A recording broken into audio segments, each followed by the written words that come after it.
Hey there, I'm Rod Yates, and you're listening to Humans of Music, a Jaxsta podcast. Each episode, I talk to an artist or music industry professional about their life and career, the ups and downs of their journey, and the lessons they've learned. And my guest today is Grammy-winning singer-songwriter, Fantastic Negrito. Now, before we get into this interview, I'm just going to give you a really quick rundown on Fantastic Negrito's life to help set the scene, because it is a wild ride and there is a lot to take in. Now, this may come as something of a shock, but Fantastic Negrito was not born with that name. Instead, he came into this world as Xavier de Frapales, the 8th of 14 children born to a deeply religious Muslim father and mother in rural Massachusetts. They moved to Oakland when he was 11, and he's been quoted in the past as saying that almost overnight he went from hearing Arab chants to having his mind blown by Funkadelic. By 12, he'd left home and taken to the streets, living in cars, bouncing between foster families and running with gun-toting gangs. But he also had a love of music, and in his late teens he started learning to play the piano before deciding to move to Los Angeles to try his luck there. Fast forward a few years, and in 1993 he was signed by Prince's management before getting a $1 million record deal with Interscope Records, releasing his debut album The X Factor under the name Xavier in 1996. It didn't do particularly well, and when he was involved in a car crash in 1999 that left him in a coma for 3 weeks and permanently damaged his right hand, which is his playing hand, he was let go by Interscope. He started running illegal nightclubs in LA for a number of years before returning to Oakland in 2008, where he started an artistic collective called Blackball Universe and became an urban farmer. And then one day, after not playing for years, he picked up the only guitar he hadn't sold and played it to his then infant son, and that's all it took to relight the musical spark. He took to the streets busking before friends urged him to enter NPR's Tiny Desk contest in 2015, which he eventually won, beating out 7,000 other contestants. Calling himself Fantastic Negrito, his second album, 2016's The Last Days of Oakland, and its 2018 follow-up, Please Don't Be Dead, both won Grammys for Best Contemporary Blues Album. I told you it was a wild story. He's now up for his third Grammy this year for Have You Lost Your Mind Yet? A record he says is a commentary on what's going on in the world, which seemed like as good a place as any to start this conversation with the one, the only Fantastic Negrito. Strap yourself in. You've said in the past that your music is social commentary and you just try and feel the pulse of what's going on and capture that. So what was the pulse you were feeling when you were writing Have You Lost Your Mind Yet? It seems kind of obvious now, right? I think for me, the pulse was like, how do we deal with mental illness on a daily basis in a way that's, not the people screaming at imaginary people on the street, but just the weight of everything we have to deal with in society, expectations and systemic racism or sexism or police brutality or the proliferation of gun violence in America, especially, from America being this empire and failing quite a bit in recent years. It's everything that was coming at us. And I feel like we've been sick for a long time and COVID just kind of exposed us. So all those things that you just mentioned then, I understand one of the things you did with this record was rather than approach them on a really macro level, you really tried to, I guess, approach it almost with individuals in mind and think about these issues from an individual's point of view. So how did that angle that you took impact what you could do lyrically on the album? Well, I think when we're talking macro and something bigger and more general, it's a little bit easier to write about that. There's too many guns, it's, the prescription companies, bad people, that's kind of, it's easier. But I was trying to write about people that I knew, just everyday people, whether it was a bass player, someone working in the office, like how are you dealing in this age of information, age of the internet? Like, how do you deal with life? Or my cousin who's a drug addict. It was much more personal. You write about human beings. I think it's always, maybe for me, maybe for someone else, it wouldn't be that difficult. But for me, I found that surprisingly to be more challenging. And presumably more personal as well. Exactly, yeah. And so when you're singing about your cousin who's a drug addict, how are you trying to get into your cousin's mind or how are you trying to empathize with their situation? Well, I hope I'm empathizing. I'm trying to say that, A happened because B happened. And it doesn't make her a bad person because she's been a lifelong drug addict that's had 7 kids by 7 different men. It's, a disaster. But somewhere beneath all that is a human being. And, you know, beneath all that are reasons why people are tragic. And I'm kind of interested in that, you know, for my own self-preservation. You know, we're fucked up for a reason. You know, there was a series of events that happen. They usually come from childhood. And our parents usually do the worst job, even when they don't intend to. They've done a job on all of us. And so now we have to go out into the world and we're going to make everybody pay for that. Well, I mean, talking about parents, your parents had a lot on their hands, 14 kids, and I believe you were the 8th. What was... Religion, man, religion. Oh my gosh, yeah. Religion, like not believing in contraception? Is that... Oh, yeah, like, well, God wants us to have these kids, you know. Does God really want you to have these kids? And like, who is this God you speak of? And I don't know. Yeah, it was tough and rough and eventful and interesting, and I probably wouldn't change it. And sometimes very tragic. Was there a lot of love when there's 14 kids in the house? I think people are always working with the tools that they have in their emotional tool bag. You know, how they've developed as a human being, that's what they have to work with. And I've come to that philosophically, and it helps me navigate and not point fingers. And I think I'm able to do that with everyone. I try and go, well, you know, people are dealing with they're using the tools that they have. And, you know, that's what I think about my parents. I think they were loving in the way that they knew. So it sounds like that's something you've had to come to terms with. That sounds like something you've had to work through in your mind. It sounds like a process of getting to that point, because on the surface, from what you've just said, then it sounds like there was love, but it wasn't perhaps what most of us would understand to be love. It sounds like it's a different experience. It was a different experience. I think, you know, people, they're products of their environment, and you got work to do. If you want to do the work, then things get better. But if you don't want to do the work, then, like I said, a lot of people are going to be hurting, including your kids. What did you have to do to, I guess, come to terms with that? Because you've spoken in the past about you've got to a point where you've forgiven your father. Like, what did you have to forgive your father for? Well, I think the main thing is, you know, you got to get your head out of your ass. I think that's probably the most helpful thing every day, and kind of step back and just take the high road, because the high road means like you can see everything. You can understand like why people made the choices they made. It just makes for a happier life. And I think you learn more. I don't think people said, oh, let's have these kids and fuck them all up, you know?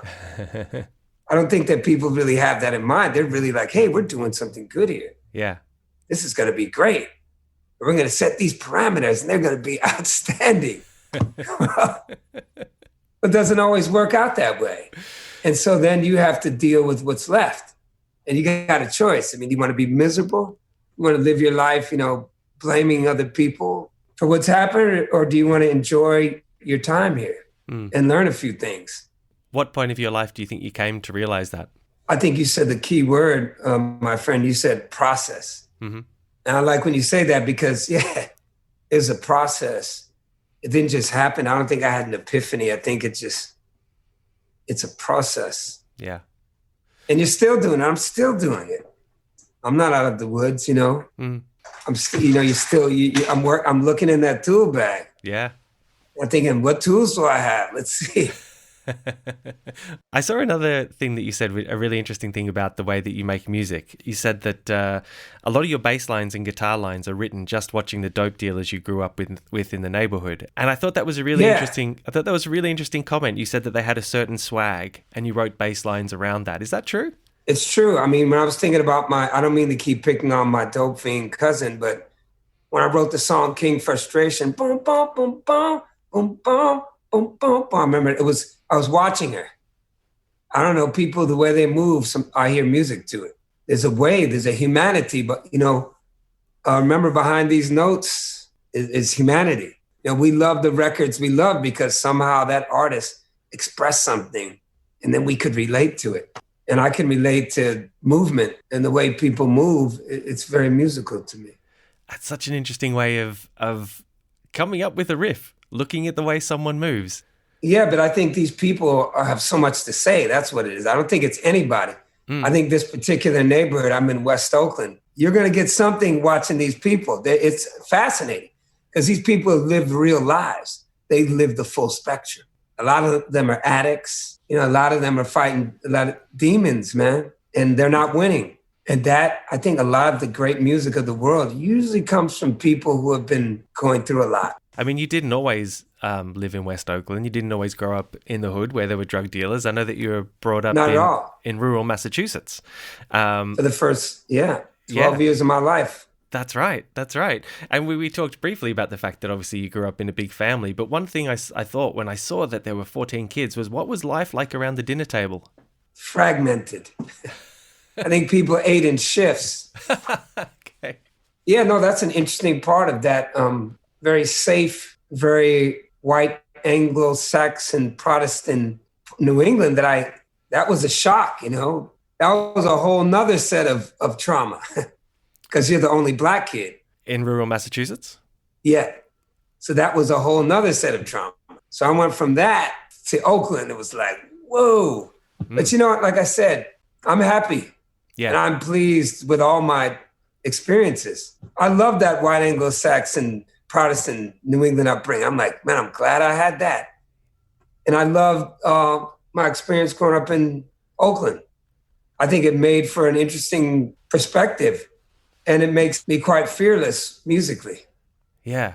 Again, just going back to rural Massachusetts, and we won't stay on this for too long, but was there an element of you that felt like an outcast, being the only Absolutely. Colored? Not an element. I mean, it was there every day. Absolutely. You got called the N-word. Yeah, I went through that, you know. That's traumatic to a kid. But I learned to wear it. You know, I wear it now. You know, I live it with art. So that's why you can't be, you know, so angry at those things that made you feel so bad. Now they make you feel all right. I'm doing a song with that. Things that made you feel so bad. No, they make you feel all right. You know? Yeah. You found a positivity in there. You got it, man. You got to reach in there. Hey, turn the bullshit into good shit. That's my mantra. I mean, you don't have to, but I think that it's better, that it makes for a better life. Yeah. So you moved to Oakland as I think you're 11 or 12. Why did the family move? I think a lot of reasons. My dad had me when he was 63. So he had problems with his health and he needed a drier climate. And I think my little brothers burned down the business.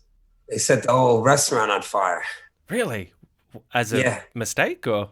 Yeah, you know, you got 14 kids, you can't watch all of them. So I think I was in the 6th grade and I heard fire truck in that small town. Like, wonder what that is. I got out of school and that was our restaurant in our house. Oh my gosh! Okay, and what was the restaurant? Because I understood I know that your dad was a restaurateur. What was? It was called Aladdin. Pretty interesting restaurant. There's an article in the New York Times about it that I just found. He was an interesting guy. In some ways, you know, very prophetic and really had a lot of foresight as to where the society was going. And that's why he was raging the way that he was. Raging how? Well, he's like kind of really into his religious dogma and just fiercely non-compromising. Doesn't really work, man, when you don't have the time to deal with kids. I have my own kids, and now I understand that. Whoa, that shit's expensive. I mean, it's expensive emotionally, you know, financially. I mean, you gotta put in the time, man. So I get it. And I'm like, what were they thinking? Yeah. They weren't thinking. And that's okay. I'm not going to beat them up for that. Yeah, fair enough. So you moved to Oakland, and by the time you're 12, you've left home and you've gone to the streets. Why? Freedom. I wasn't into the religious thing, you know, and all the rules. I knew that wasn't for me when I was 6. I'm like, what? I'm like, this doesn't make sense. You know, maybe I was a 6-year-old narcissist. I'm like, if there's a God, why isn't he talking to me? What about me? You know, I remember thinking that, you know, hey, I'm over here. I was a mess. I was a wreck, you know. I just wanted freedom for that. I wanted to try the drugs and run the streets. That looked more fun than sitting up here like praying to some imaginary force. I don't mean to offend anyone who's religious, but don't offend me either, because I'm not religious. I love people. Do what you want. Some religion's necessary for some people, but I didn't no attention. Look at my jacket. I needed attention, obviously. You know? Did you get it? Well, I got it in the streets, yeah. Yeah? How so? Well, I found friends that are still my friends to this day. Found kind of a family, you know, and discovering music and weed and alcohol at 12, like, oh my God, this is incredible. You know? I mean, it's horrible. Don't do that. Any 12-year-olds, I don't want you to do that. But, you know, there's a dark side too. You know, you got put in foster care. You got to face horrible people and abusive people, sexual abuse people. Luckily, I was able to escape that, but I certainly faced it. I certainly stared it down. Well, and I know that you'd sleep in cars sometimes. You'd carry a gun. You know, you'd do petty crime and things that, and I'm sure you saw things that as a 12-year-old probably shouldn't see. Are there things that still stick with you today from back then that haunt you? I don't think I'm haunted by anything, but I think that they stick with you and they become your tools. You learn how to talk to people. I always thought about that back then. I became fantastic Negrito at 47. 46, I just thought I can do anything. I can survive. I can go play on these streets and I can connect. It taught me that. Like I always looked at it as, hey, I can do anything. Everything's possible. And when you're surviving at 12 years old on the street, you know, that's what I came up with. Everything's possible. And hey, you know what? Maybe we got to give those dysfunctional parents of mine some credit. Clearly, they instilled something in me. I think about that. I'm like, they instilled something in me, man, that was about, hey, you can do it. No excuses. You see it, do it. Everybody tells you can't do it anyway. It taught me how to survive in the music business. The music business is more deadly than those streets I grew up on. You can quote me, I said it. This business we're in is treacherous, man. Treacherous terrain. Look at how many people it's taken down. You can go down the list. Kurt Cobain, Prince, Whitney Houston, Michael Jackson, Jimi Hendrix, Elvis Presley, Tupac Shakur. Man, we can keep going. This music business kills people. And it rips the heart and soul out of people too. I mean, I won't talk about those people, but that's why I created a bubble, man. I'm in a bubble here. Making this music that people are like, what is that shit? Like, is this really, wait a minute, it's blues, but it feels like rock. Wait a minute, is it rock? But it feels like soul. But it's soul and it's funk, but it feels like punk. What are you doing? I'm like, I don't hear that. I'm creating in this beautiful bubble and I hope it never bursts. Or I just do what I want. It's about feeling. It took you a while to reach that point in your career. I know you've had several music careers, which I definitely want to get to and talk to. But again, that feels like another example of a process that you've worked through. You've reached this point from working through these things. You got the name of this interview should be like a process. You named it because I want to do the things that I dream of. And I think that's a good life. Yeah. Did you dream of, well, but before I ask this next question, just the last thing about the streets, what do you think stopped you from being pulled into that life and not being able to escape? I think people, human beings. I think people, there's good people out there and I think that they illuminate, and I think that they have light. And I give credit to the Bay Area, to Oakland. I feel like there's people from every walk of life. I can think of people that, okay, kid, go in this direction. Go over here. Don't smoke that. Man, I want to try that. Remember, I was going to try angel dust at 13. It sounded great, angel dust. And I was like minutes away from doing it. And the guy was like, I still know the guy. He served a lot of time in prison for murder, this guy. And he goes, you know what? I got to get off right here. At this bus stop, we're on the bus. He's like, not now, But I remember people just guiding me. So I give credit to people, human beings. There are good people out there. That's a real sliding doors moment.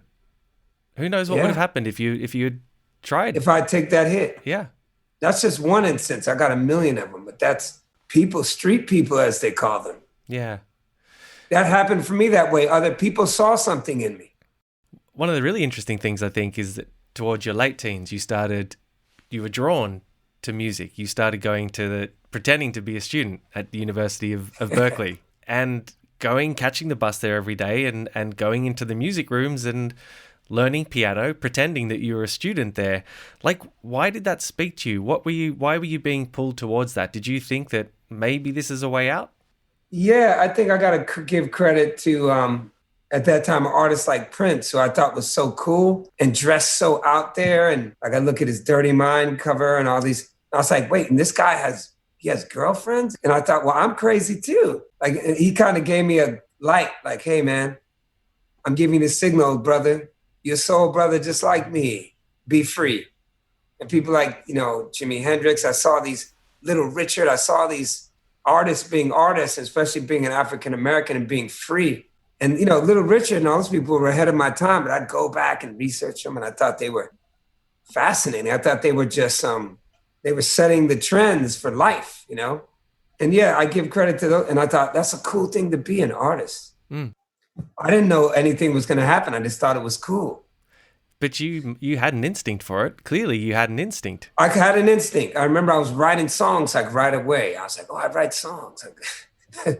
Right away, I was like, I got songs, man. People are like, what? What's wrong with this guy? I remember I went to high school with Joshua Redman, and he was like a brilliant virtuoso musician. I remember like just watching him. Then I'd go like try to play something, and they'd probably just look at me like, fuck are you playing, man? Like, because they were trained, and I'm like, I hear all this stuff. So eventually you decide to head out of Oakland and move to LA. Yeah. And I think you did that with $100 and a keyboard. You spoke just a few minutes ago about the importance of Prince to you, and then lo and behold, you end up signing to Prince's management. How on earth does that happen? You arrive in LA with $100, a keyboard. How do you end up being signed to Prince's management? I was a veteran of that. On the streets, you go make things happen. And it took a couple of years, but yeah, I went and just made stuff happen. And I wasn't afraid to talk to people, you know.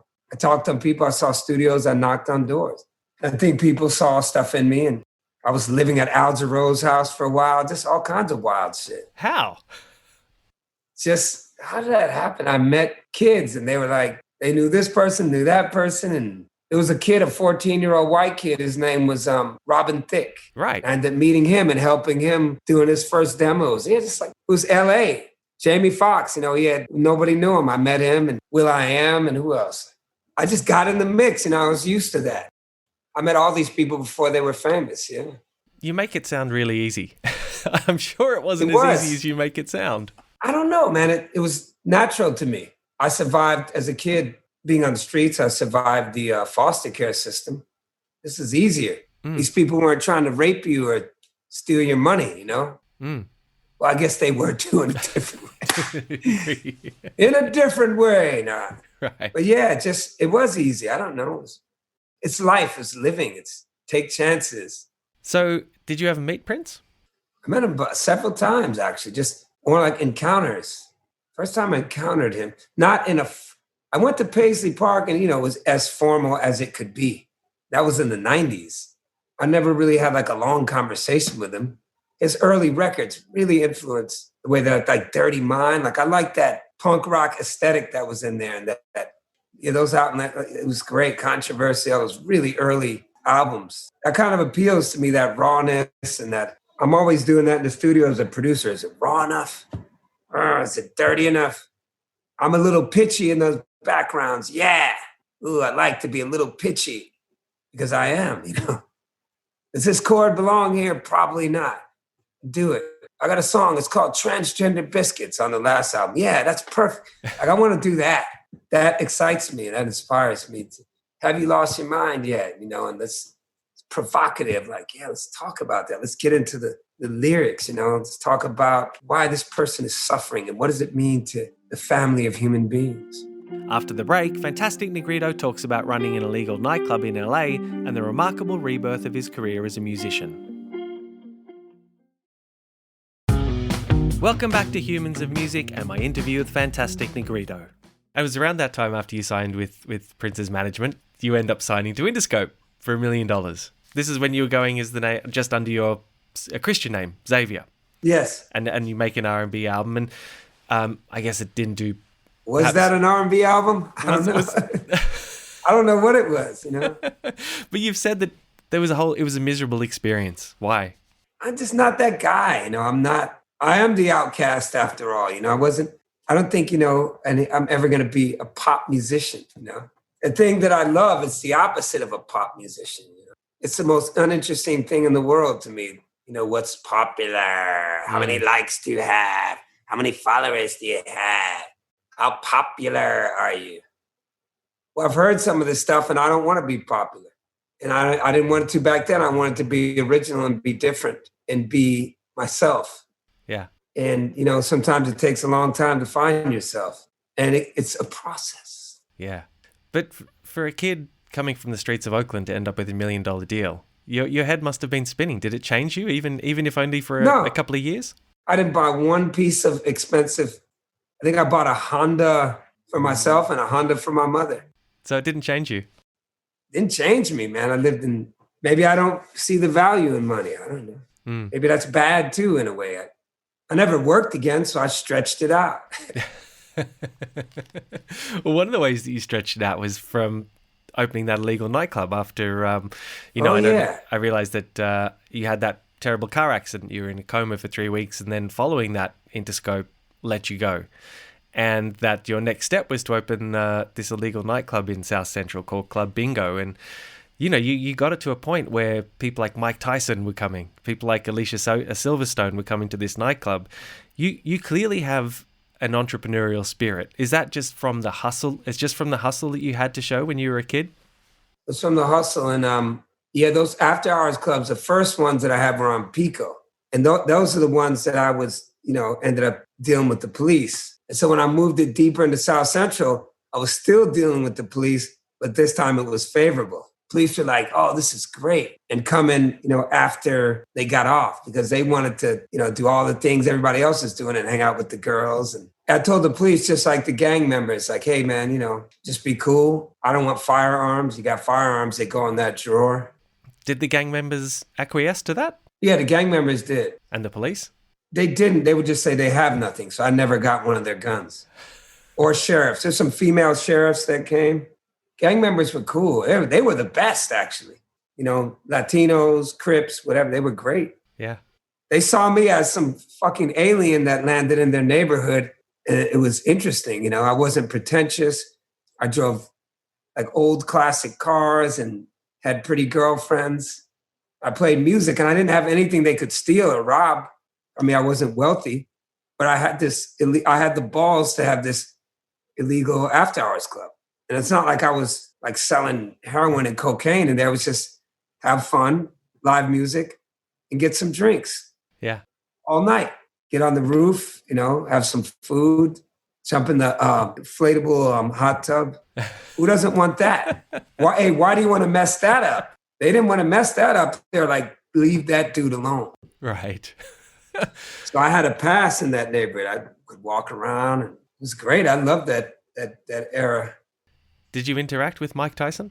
No, never interacted with those people. They were just customers. Okay. The person I interacted with, I didn't even know who they were. His name was Andy Dick. I thought, this white dude is funny, man. And I didn't know till years later.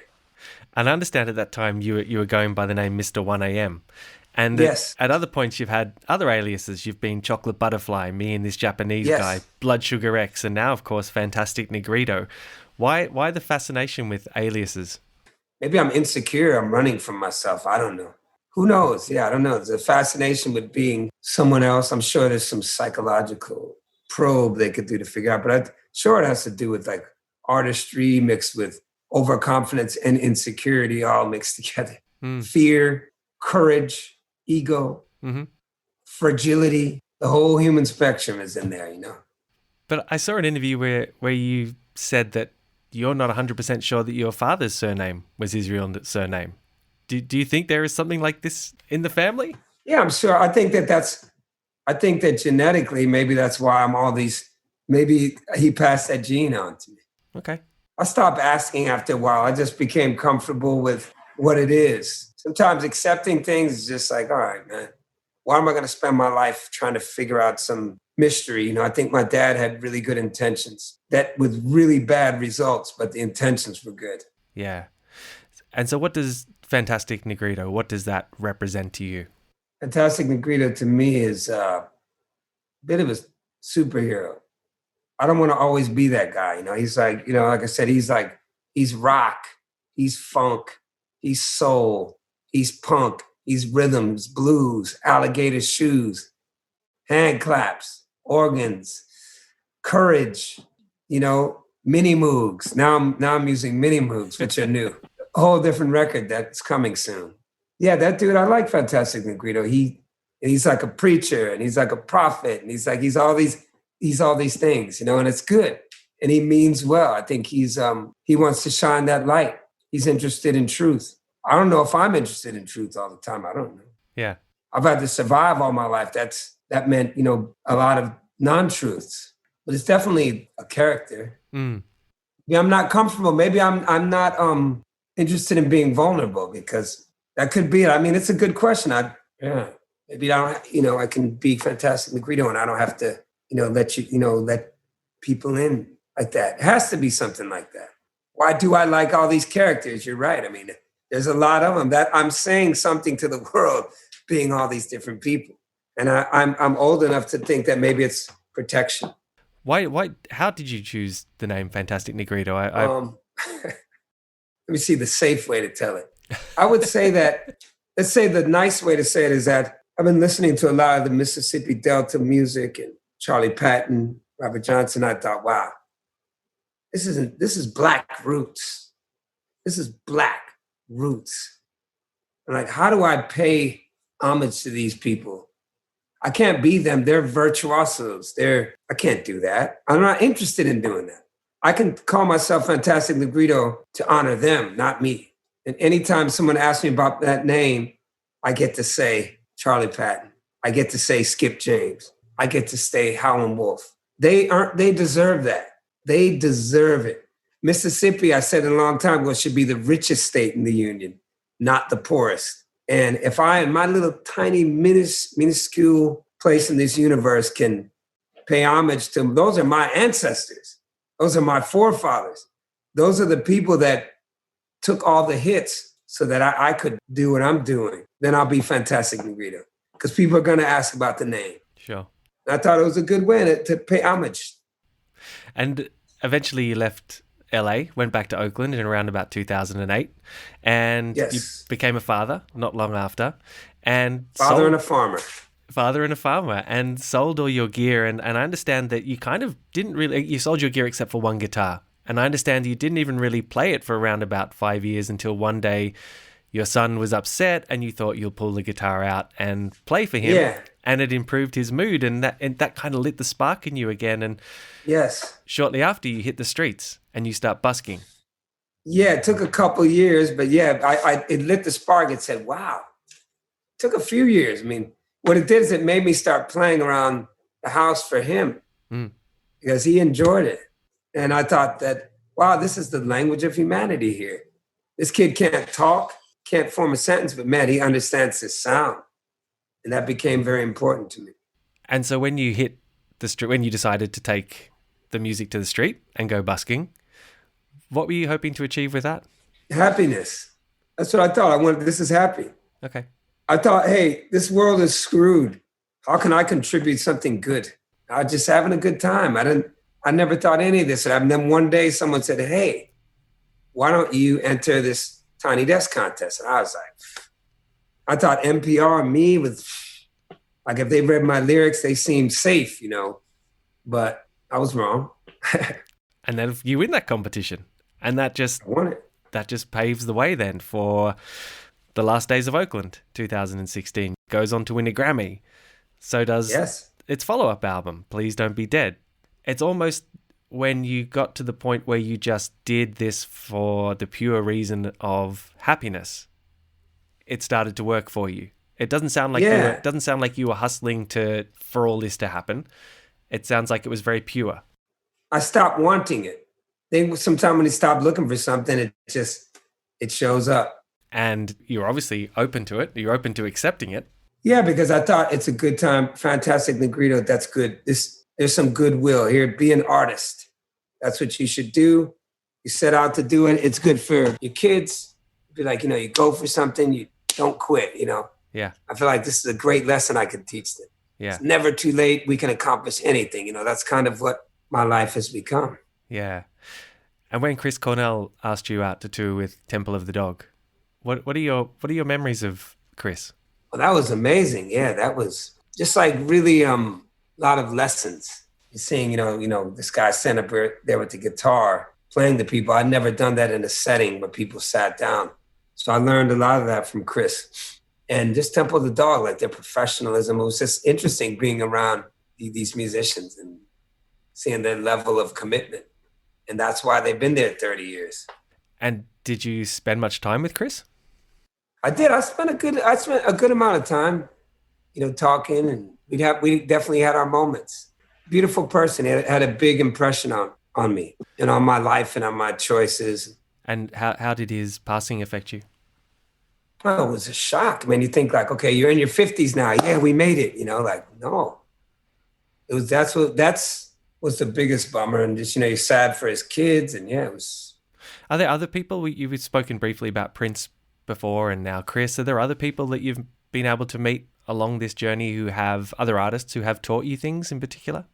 Well, I think, some of them are not known. I think that we're always in a process of learning if we want to be.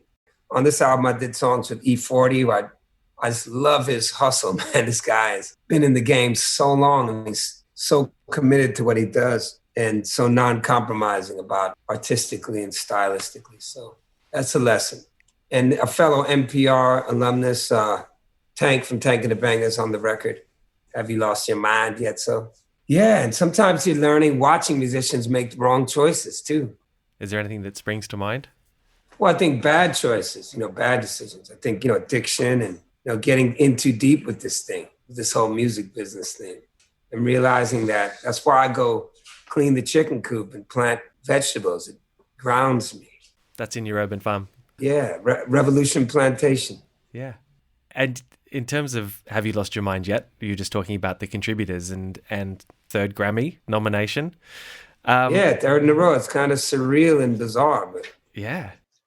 I'm just sitting here in this small place making these records in this bubble. I don't know what to say, except for just keep people out. Keep people out? Do you mean in terms of just... keep people out. Well, with that industry coming in and, they'll eat you alive, man. They'll eat you alive because they look at you as a commodity. And have you had to really be conscious of that? I think I'm always conscious of it. Keep them out. This is a very special thing that's happening here in Oakland, and just keep it that way. Mm. And you've said that your Grammys are for all those people who thought it was over, like people who gave up on their dreams. And in the song "I'm So Happy I Cry," you sing "I never gave up." Even after your experience with Endoscope, even after the car crash, which put you in a coma for 3 weeks, it took away your piano playing hand. Can't move that thing. I can't move my wrist. It's just stuck in this position. But yeah, never gave up on, this fighting spirit. And you never gave up on music, or you just never gave up on the fighting spirit? Well, I definitely gave up on music, at one point. I just never gave up in general, like on trying to do the right thing, striving to be better, artistic vision, whether it was farming or music, whatever it is, never gave up. And we've spoken several times about the process of several processes you've got through to get to this point in your career. And if you think about those processes through music, Interscope, running illegal nightclubs, busking, did all of those experiences dictate how you wanted to run this phase of your career? I mean, you just mentioned keeping people out. Are there other things that you took from all those experiences that kind of put you on a certain path with the career as Fantastic Negrito? Yeah, I think just be real, be raw, stay in touch with the vibrations that matter. Visceral, just this stuff is very important to me. And I'm going to be launching a new label it's going to be called Storefront Records in 2021, because I'm in a little storefront here and I love it. And yeah, I want to just get in touch with that, other people's music. So what's that going to entail? Opening Storefront Records? Oh, it's just going to entail, I'll be putting out my new record on it, I'm sure, my new music that's coming in 2021. And just, working with other artists, trying to keep that word alive, artistry. I know our label will be like, people are like, I don't hear the single. We don't do sing. We're not looking for that. We're looking for excellence, cultivating excellence. And how are you finding artists? Oh, they're all over the place. There's artists everywhere. Thing is you find the real artists. I want the real artists. And have you found some? I found a couple. I'm excited to hear it. When do you think this is going to launch? Well, I'm launching it like now, but I'm sure I probably, this is the first interview I've talked about it because I just got my paperwork back. And it's launching. Yeah, it'll be something different. We need different. There's too much of the same. Yeah. No label would assign me, a middle-aged dude playing genre non-specific music on the street. I had to do that myself. It wasn't gonna, So now that I think I've done it a few times, and now it's time to let in the good people. It must give you a completely different angle, different viewpoint on all of this. You have an empathy for other artists who are perhaps don't fit in with the mainstream idea of what a success should be. Absolutely. I feel like those are my artists.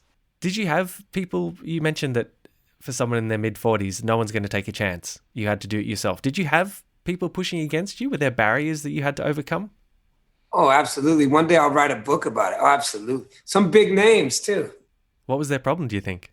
They're used to the status quo. I'm not the status quo. They're used to this formula works, and we get 20 billion things, and I have no interest in that. Yeah. And you've spoken about the new record. You just mentioned it a couple of times then, and you've been using a mini Moog as well. What can you tell me about this new record? I can tell you I've been using a mini Moog. I can tell you that, and I can tell you that it may leave some people going, what? I don't know. I'm free, man, and I have no interest in fame or billions of dollars, I have an interest in art and music. That's what I can tell you about it, yeah. I feel like, I'm just launching into this spacecraft and just leaving. That's what it feels like. I'm intrigued. I'm departing. I need to go away for a while, and I feel like I'm doing it through these new records. Okay. Xavier, just before we finish up, Jaxsta is all about giving credit where credit is due. Are there people that you would give credit to for helping you get where you are today? Absolutely not. It's been all me. Me. I'm a recovering narcissist. Remember that. Me. Absolutely, man. Hey, I always say, no team, no dream. I just look at the artists, the musicians that I'm been so blessed to play with, man. Masako Hama from Japan, Cornelius Mims, bass player from South Central LA. LJ Holloman does all the keyboards. We're going to meet up in the next few days. I'm waiting for his COVID test. Tomas Salcedo, Adiam Abraham, amazing young woman. Malcolm Spellman, great people, who have rallied. Engineers, I'm thinking of Noel Bronzini, Trevor Orris, amazing engineer. Miguel Morales, Zali Fears, James Small, a drummer that I've been recording a lot of the new stuff with, amazing drummer. All these people deserve credit, Brian Simmons, who I tour with, I could go on. Yeah. It's good to just get the ones off the top of your head, because those are probably the people dear to your heart. My black German shepherd, Max, he deserves credit because he's amazing. He's Max. Earlier in the interview, you just talked about people in general who looked out for you when you were younger as well, and I was instantly thinking that I guess in some ways they also deserve some credit for helping you get where you are. They deserve all the credit. Yeah, and I always talk about this community. Listen, the people in Chinatown, whatever. People would help you out. These white people that lived in the hills and they were wealthy and we couldn't reach them, but I'm still friends with some of those families. We're like, you know what? Come on over, eat with our family. And their neighbors are looking like, oh my God, you're letting this hoodlum into your house. But like, these are lifelong friends, There's vendors in Berkeley, just talk to me when I'm running around the streets and guide me. Everyone in this community, in the church, the churches, the mosques, the synagogues. I just view the world that way. It's just people were helpful. Gay people, straight people, black people, white people, big people, Asian people, it didn't matter. It's the beauty of the Bay Area. All these people raised this man. The foster care people that took me in, he probably saved my life, My foster mom, Rose and Walt and Katrina. Yeah, it takes a village, man. Yeah, absolutely. Lastly, when you wake up on Grammy morning, on the precipice of hopefully claiming your third Grammy, do you ever take a second just to think about how far you've come? Yeah, what I do is I don't think like that anymore because that's dangerous. That's for a recovering narcissist. It's like giving a recovering addict some coke to hold. Hold this coke for me overnight. It's more of, I think about this. What does this mean? What does this mean to people when they're walking down the street, the barbershop, and they open the door and they're proud of you? What does it mean to the people that work so hard and now to help you get to where you are? I think it means something for other people, to other people. And I think about that because that gets me in a good space. What does this mean to other people? What stuff means to me? God, I don't even know, who wants to meet that guy's dangerous and we must keep him in check. So it's about all those people who are really proud, the city of Oakland, the Bay Area, the people that, maybe had dreams of being a musician and gave it all up for marriage or quit. And they're 40 something too. And they're like, gosh, this guy could do it. Maybe I like that. That means that everybody that felt like an outsider, like I wasn't the cool person. I wasn't in the cool club or I was different. Well, that's me. I was different. And it can all be done. And that's what I think. And then that's healthy. Yeah. But like how far I've come, that's bad for me. It's maybe for me, that's bad. Right. Xavier, thank you so much for your time and talking me through your incredible story. Thank you very much. We'll make a movie one day. It sounds like, sometimes when I talk about it, it seems surreal. It should be a movie. Definitely a movie in there. All right, brother. Thank you so Peace. much. Bye-bye. Be safe. You too. Yes. Bye-bye. And that's it for another episode of Humans of Music. A big thanks to Fantastic Negrito for his time, and thank you for listening. This episode was mixed by Lachlan Mitchell from Parliament Studios in Annandale, and the incidental music and theme song were written and performed by Sam Lockwood. Please remember to subscribe to the Humans of Music podcast so you never miss an episode, or even better, share it amongst your friends and rate and review it. And remember, next time you need to know who wrote a song, who produced a song, who engineered it, who played on it, who sang on it, who did anything on it, head to Jaxsta.com for all your official music credit information. Until the next episode of Humans of Music, I'm Rod Yates. Thanks for listening.